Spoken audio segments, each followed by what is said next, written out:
Hi guys, hi, how's it going? How you doing today? Hopefully today finds you well. Today I am reviewing the Natasha Denona Pastel palette in my palette Roulette series, in which I pick a palette in my collection that might also be in your collection. I utilize it for a week. I come back to you. I show you some pictures of the looks I was able to create with the palette.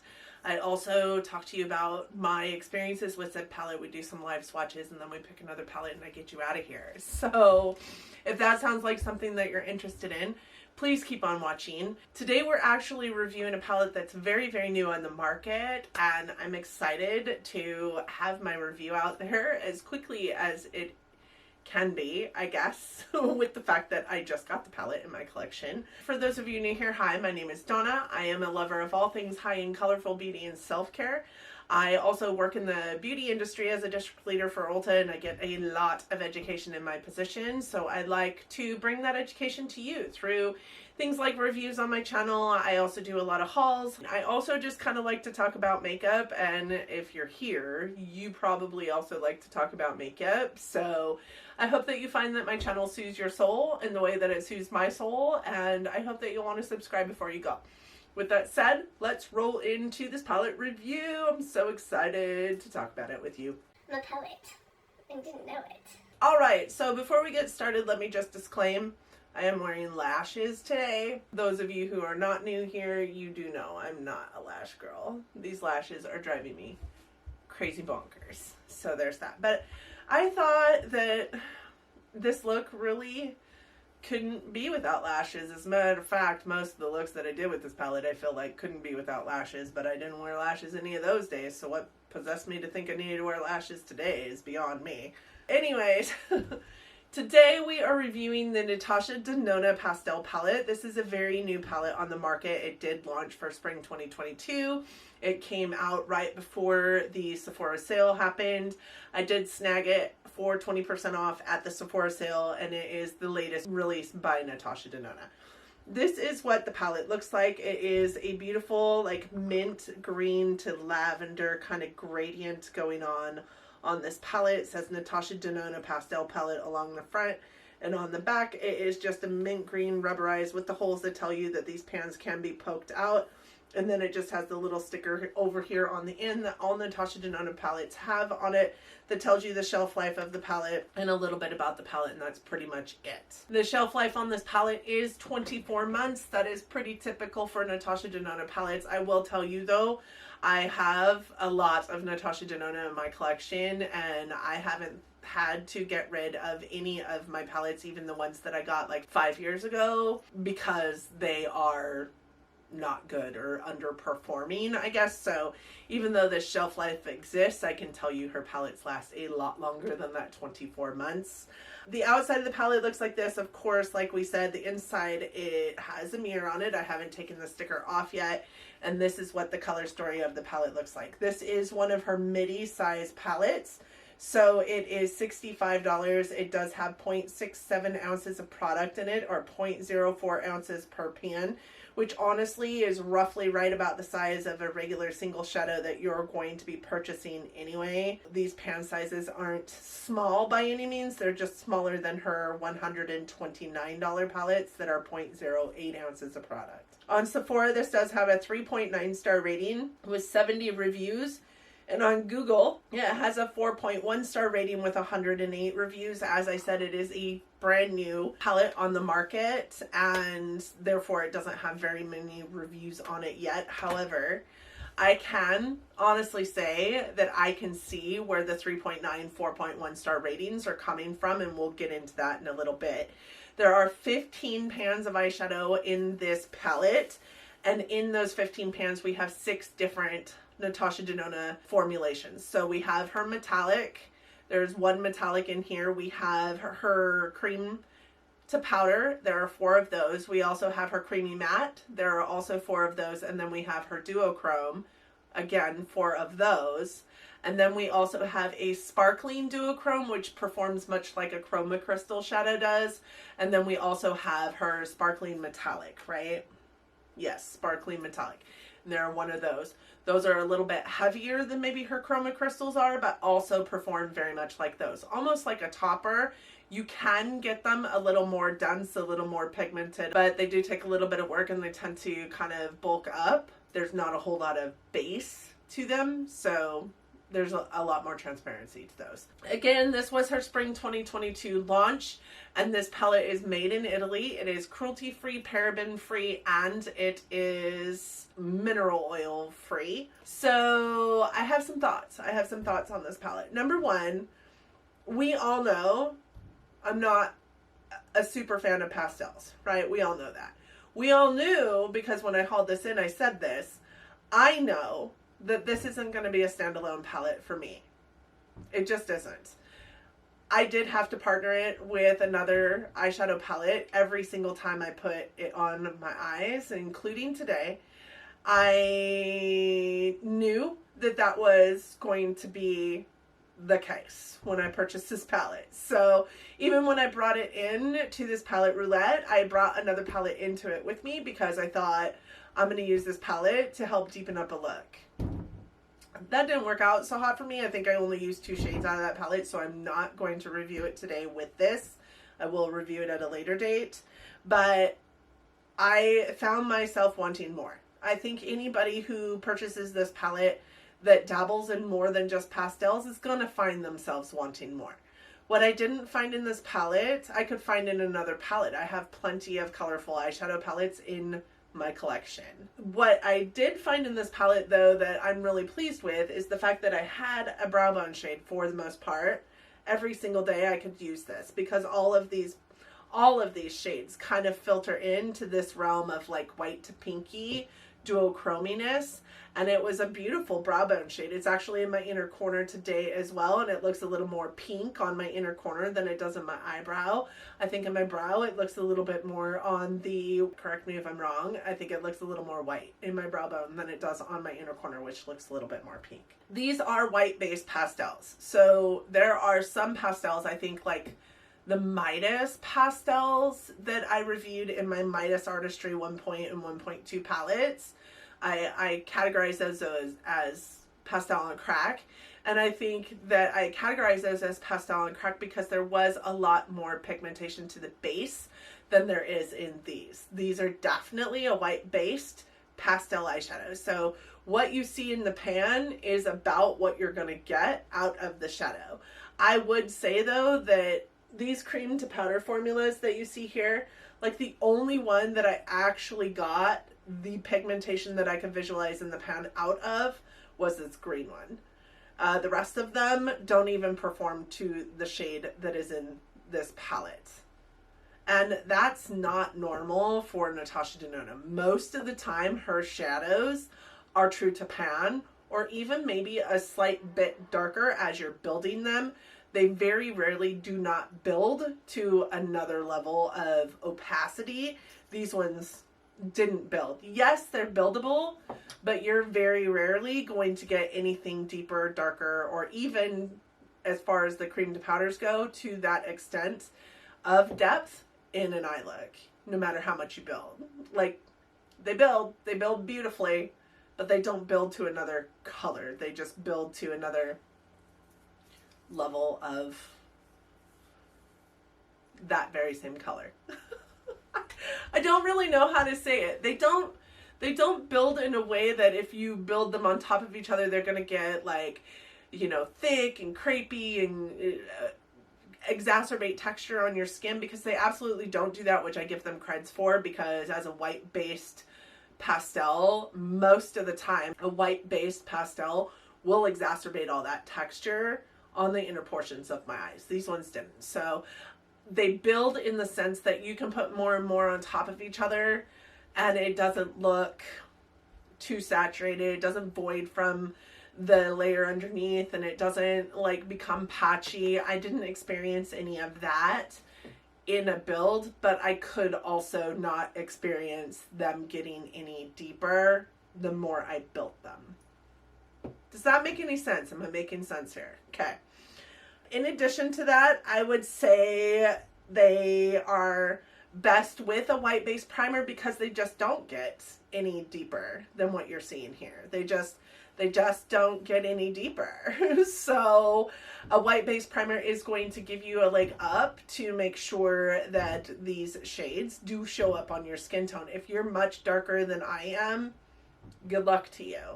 If you're lighter, you probably have, you know, your leg up on this palette because these might show up on you better, but I don't know. The deepness in this eye look is not from these shadows. I'll show you the palettes I paired with some of the eye looks that I have going on so that you understand where the depth is coming from in these eye looks.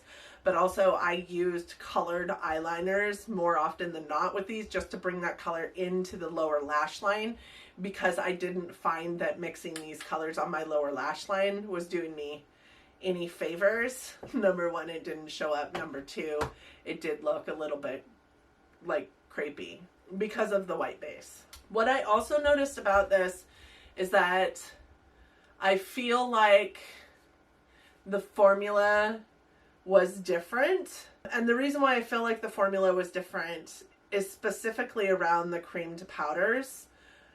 I love Natasha Denona's creamed powder formula. I think it's an exquisite formula. I think it blends really, really nicely. It builds really, really well if you need it to build. It is just so creamy and then makes, you know, a beautiful matte powdered eye look on your face with kind of like, I don't know how to explain it. Honestly, I just really love her cream to powder formulas. These cream to powders in this palette are not nearly as creamy. I didn't feel like they were as creamy as I have experienced with her cream to powders in the past. I also had some serious hard pan issues with these cream to powders, and I have never had hard pan issues with Natasha Denona in the past. I don't know if you can see it, but this purple one specifically, I have taken tape to probably 4 times just to get the hard pan off of there. You can kind of see it a little bit in this blue right here. I think that you can kind of see it in the pink. The only cream to powder that I did not have a problem with is this one here. And I used a stippling brush with that one, but I have yet to stick my fingers in this, so it's not about the oils on my fingers. You can see it also in this yellow, I do think.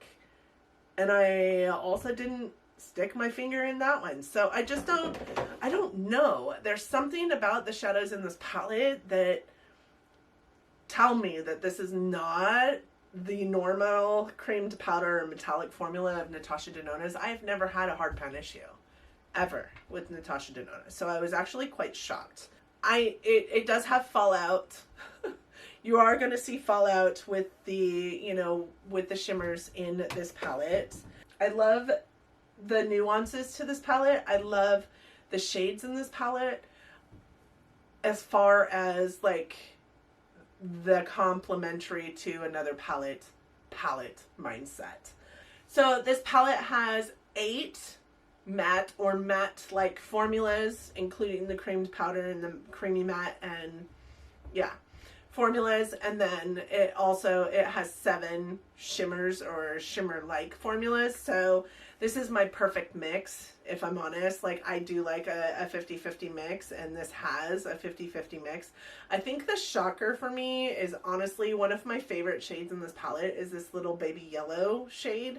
It is such a beautiful shade, and it pops really nicely into like just the center of like an eye look. I had a really beautiful green eye look that I did with that popped right into the center, and I got so many compliments on that. So some of the palettes that I used to help myself, I did a purple pink eye look with this purple and a lot of the pinks in here, and then I also tried to bring in this purple for some depth.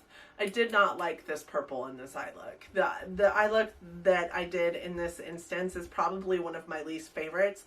I also tried to pop some of this, which is kind of like an eggplanty, like almost maroon shade into that eye look, and it didn't work out so hot for me. So because I didn't feel like, and I think that a lot of that is because that purple is also kind of a like a satiny shade, and I needed more of a really deep dark matte to go with this palette, and this just wasn't doing it for me. So I did pull a couple colors out of here, but I won't be reviewing that palette today because I just didn't feel like I did pull enough.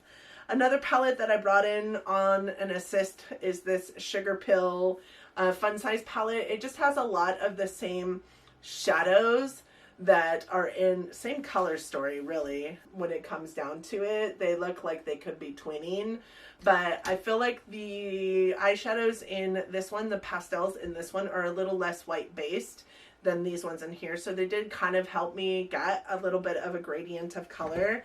But then in addition to that, like in today's look, I have the Huda Beauty Sapphire Obsessions palette, and I am using this blue down here in my outer V just to get a little bit of depth in this eye look. And there's a green eye look that I did that I also used the Huda Beauty Emerald Obsessions to pull in this Kelly green right here.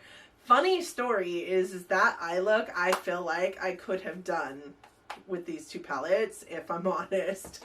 But I did have to pull in a different eyeshadow palette or two because I pulled this one into almost every single look every single time I utilize this palette.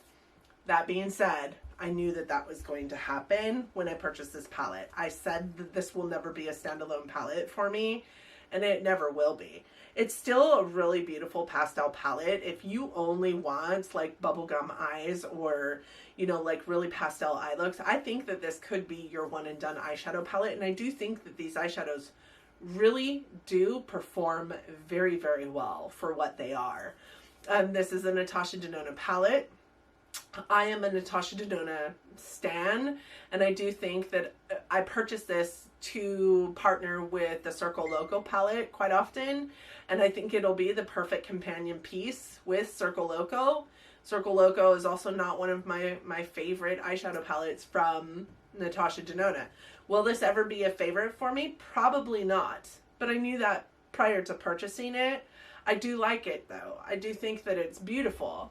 I just know that it's not going to be that palette that I will continue to pull into all the time. I do think this is a beautiful palette. I do think that somebody out there who loves pastels, this could be your one and done palette. And I'm really happy to have it into my collection. Like I said, the shocker for me was this yellow right here. Like, I couldn't believe I liked it as much as I did. I'm going to swatch these for you with great trepidation. Like I said, hard pan is a serious issue in this palette. I am just not sure why, but even that yellow has hard pan on it, and I haven't stuck my fingers in this palette yet, so it's a little disappointing if I'm honest, but only because I've never had that problem with Natasha before. So we're going to swatch these. We'll talk about them as we go. You guys, it's going to be hard for you to see it no matter where my lighting is, to be honest. I just switched the white balance on the camera, so I'm hoping that you can see it a little bit better. This one is Tulle. This is the this is a cream to powder. It is a bubblegum pink. It is in my eye look today, high up next to the brow bone, and I bet you didn't even see it. I bet you that is not where you thought this color was, because this is one of those shadows that I'm like, this is not the color it appears on my skin. It's very, very, very much lighter than this. This is a creamed powder formula. Okay, next we have Illusions. Illusions was one of my favorites. It is a beautiful pinky peach sheer-ish duochrome shadow. Goes really well on inner corners, amazing on the brow bone. I think it partners very well with every single color in this eyeshadow palette for brow bone usage if you need a brow bone shade such as this. Then we have this one, which is called Mint Frost, and it is one of the sparkly metallics, or the only sparkly metallic in this. It is an icy, like, minty turquoise shade. I would say more mint, but it also like kind of shifts to like a more blue toned mint. So, okay, my camera died, but I swatched Bora for you, which is this one here. It is a cream to powder lilac, and I mean, it's really pretty, and it is one of the deepest shades in the palette, but it still doesn't get super deep. And then lastly, we have this one, which is Dainty. And Dainty is it is the only duochrome sparkler here. So it does have a little bit of opacity. It is in my eye look today on the inner corner. I love this shade. This one performs best as like just tapped on to an eye look, you know, much like the chroma crystals do, but it does have a little bit more depth or a little bit more heaviness to it, I guess, than a chroma crystal, so to speak. It does have a lot of glitter fallout though from that shade, so if you're not into glitter fallout, stay far away from that shade. All right, the next shade, next row is this one. It is called Brisk. It is one of the creamy mattes, and it is a mint shade. Then we have Adriatic, which is considered a duochrome bright turquoise gold. I think that it does kind of have a little bit of a shiftiness to it that is more like yellow toned than the turquoise is for sure. Then we have this one, which is also a duochrome. It is called Starlet, and it is kind of it says pink to golden. I think it's a pink to like golden red. Can you guys see that shift? Like there's gold, there's like red, golden red, gold. Yeah. So then we have this one, which is called Bellini, and it is a creamy matte peach. And then we have this one, which is called Bubble, and it is a creamed powder cornflower, like blue, almost periwinkle shade, but less purple than a periwinkle would be. It is in my eye look today. It looks very periwinkle in my eye look, and I think it's because it's on top of that pink, right? I always do this and then do it so wrong. This is Limoncello. This is the yellow that I was starstruck by. It is a beautiful icy yellow metallic.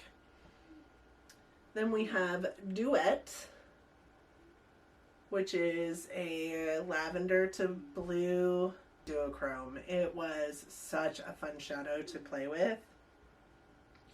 Then I have this one, which is a sky blue matte. It's one of her creamy mattes. It's called Airy. Then we have Zest, which is the cream to powder lime green. Then we have Feather, which is just a really baby lavender pink shadow, and it is also a creamy matte. Those are all the shadows in this palette. And I think that you can see, like, there is a lot of nuance to this palette and a lot of variety to this palette that I think is absolutely, you know, beautiful for an eye look that you want to go after. I always have this affinity for mints, but I can never make them look great on me. So I do think that somebody who really likes pastels, like white based pastels, like true pastels, not like, you know, pigmented deep pastels. Somebody who really likes white based pastels would really love this palette. And I love it for what it is in my collection, which is just going to be a complimentary palette. And I know and knew when I purchased it that it was going to be that for me, and I think that's what drives the different mindset for me. It's not a palette that I purchased because I was like, oh yes, I need that pastel palette. It's a pastel palette that I purchased because I needed the NATASHA DENONA pastel formula in my life. That is it. That is all. And that is all I got for that. I feel like that is a quasi weird for me NATASHA DENONA review, because I'm normally like yes or absolutely not. This one is just kind of a mentality as far as that goes. But with that said, I am gonna go pull another palette. I will be right back. This was a hard decision for me because I'm gonna be in San Antonio next week, and as a matter of fact, actually, as you're watching this, because as I'm filming this, it's Saturday, as you're watching this, I am in San Antonio. So we are going to conference. We go to conference every year. You guys have seen my previous like conference gratis hauls on this channel. And I know that I'm going to get a lot of stuff. But with that said, I like to come back to you and haul it in before I use it. But I also know, because I'm getting a lot of stuff there, I don't want to take a lot with me. So initially, I had pulled out like all of these like mini palettes, and I was like, oh, I'm just going to make this my mini, palette extravaganza. But then I was like, how am I saving any more room by taking all these minis? I'm not. So ultimately, I went through, like, in my head, I went through the clothes that I'm bringing, and I went through, like, what I needed to bring as far as eye looks go, but I also need it to be pretty simple, right? Something that I can still create a beautiful eye look from, even if it's just, like, putting a crease color in and calling it good, but also something that really kind of matches everything that I'm bringing. So ultimately, I decided that even if I only take 2 or 3 of these mini eyeshadow palettes, I'm still bringing with me as many eyeshadows as I would get if I just took one palette and called it a day. So the other palette, one of the other palettes that I brought into my collection during the Sephora sale was the Huda Beauty Rose Quartz. This isn't, as far as I can remember, this isn't necessarily a brand new palette on the market, but it's brand new to me.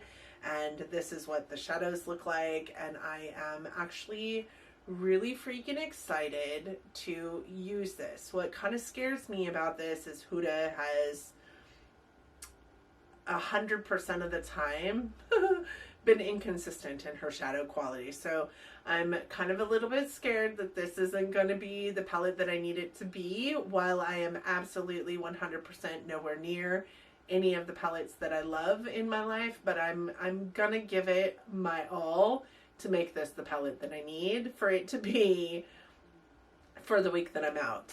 I also, this is it's already a palette that's broken. It came to me without a clasp. So like if the palette itself gets broken even more, I'm not going to be, super mad about it. I think that was another reason why I chose it to travel with. Granted, I could just call up Sephora and say, hey, yo, the palette you sent me was broken, but none of the shadows are broken. So I do feel like I can live with this palette. Yes, I know you pay, $67, you expect to get something that's not 100% broken, but it is what it is, and I don't have the time, want, will, or desire to send this palette back and get a whole new one just because. So this will give me a good variety of tones. I mean, it's got browns, it's got pinks in it, it's got like mauvey tones. I do think that I'll get a lot of action with this. I'm really curious about these shades that are, more on the sparkly end. I also know that I'll be traveling with some of my like liquid eyeshadows, so I'm hoping that between those and this I get everything that I need.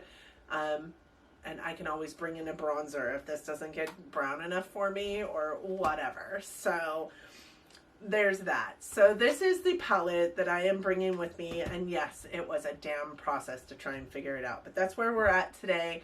I hope that you're in for it, and I hope that you'll want to subscribe to my channel so that you can see me review this palette next week.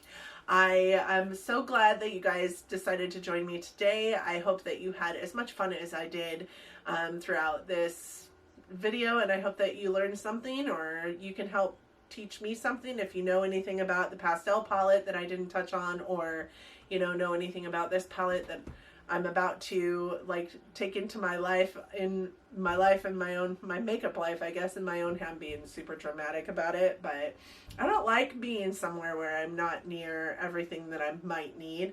I'm really an overpacker, and I know I can't be an overpacker on this trip. Like, I'm trying to condense everything that I need for 4 days into one little tiny carry-on suitcase. So there's that. I am super happy that you guys decided to join me today. Again, like I said, I do hope that you found that this video, you know, entertained you, if nothing else. Thank you guys so much for joining me today. I hope that you and yours, that you're safe, that you're healthy, that you're well, that you're getting along as best you can in this crazy world that we're living in today.